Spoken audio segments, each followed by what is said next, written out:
बजाओ। उनकी कोई यश की कामना नहीं है, कोई इच्छा नहीं है, कोई पाने का भाव नहीं है। हाँ, कभी कभी अपनी मौज में वो बजाते हैं, तब सुना जा सकता है। अकबर ने कहा कि मैं सुनूंगा। तानसेन ने कहा चोरी से सुनना पड़ेगा, क्योंकि सामने चले जाएं तो हो सकता है वो बंद कर दें और चीज टूट जाए। तो आधी रात को अकबर और तानसेन गए।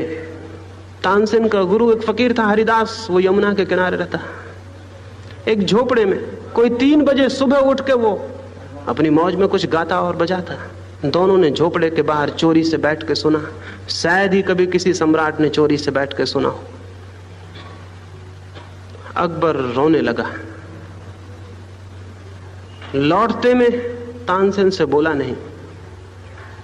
महल पहुंचकर उसने तानसेन से कहा कि मैं तो सोचता था तुम्हारा कोई मुकाबला नहीं, अब मैं क्या सोचूं, तुम्हारे गुरु के सामने तो तुम ना कुछ हो, लेकिन इतना फर्क क्यों है, तुम इतना अलौकिक क्यों नहीं बजा पाते हो? तानसेन ने कहा सीधी सी सरल सी बात है, मैं इसलिए बजाता हूं कि मुझे कुछ मिल जाए, और मेरा गुरु इसलिए बजाता है कि उसे कुछ मिल गया है, उसे कुछ मिल गया है इसलिए बजाता है, और मुझे कुछ मिल जाए इसलिए बजाता हूं।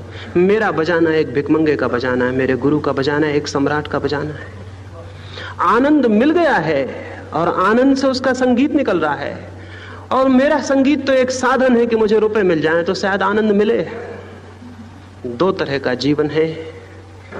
एक आनंद को खोज लेने से जो जीवन विकसित होता है, वो उस जीवन में कुछ पाने की आकांक्षा नहीं होती, वो सारा जीवन प्रार्थना बन जाता है, वो सारा जीवन सहज ही निष्काम बन जाता है, वो सारा जीवन सहज ही किसी तरह की फलाकांक्षा से मुक्त हो जाता है।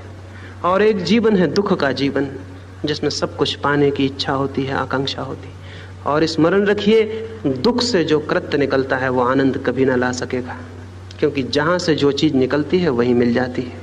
मिट्टी से जो चीज पैदा होती है वो मिट्टी में गिर जाती है। जो शुरुआत है वही अंत है। तो अगर हमारा चित्त दुखी है और हम कोई काम कर रहे हैं कि इससे सुख मिल जाए, तो गलती में है आप। दुखी चित्त से जो कृत्य निकलेगा उसका अंत दुखी होगा, सुख नहीं हो सकता। दुख के बीज से दुख के फल लगते हैं। जो कृत्य आनंद की भूमि से निकलता है वो आनंद लाता है, क्योंकि आनंद से निकला हुआ बीज आनंद के फलों को पैदा करता है।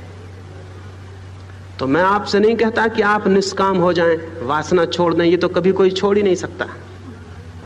मैं आपसे नहीं कहता आप फलाकांक्षा छोड़ दें, ये कभी कोई छोड़ ही नहीं सकता। ये तो मैं आपसे कहता नहीं, मैं तो आपसे ये कहता हूं आनंदित हो जाएं।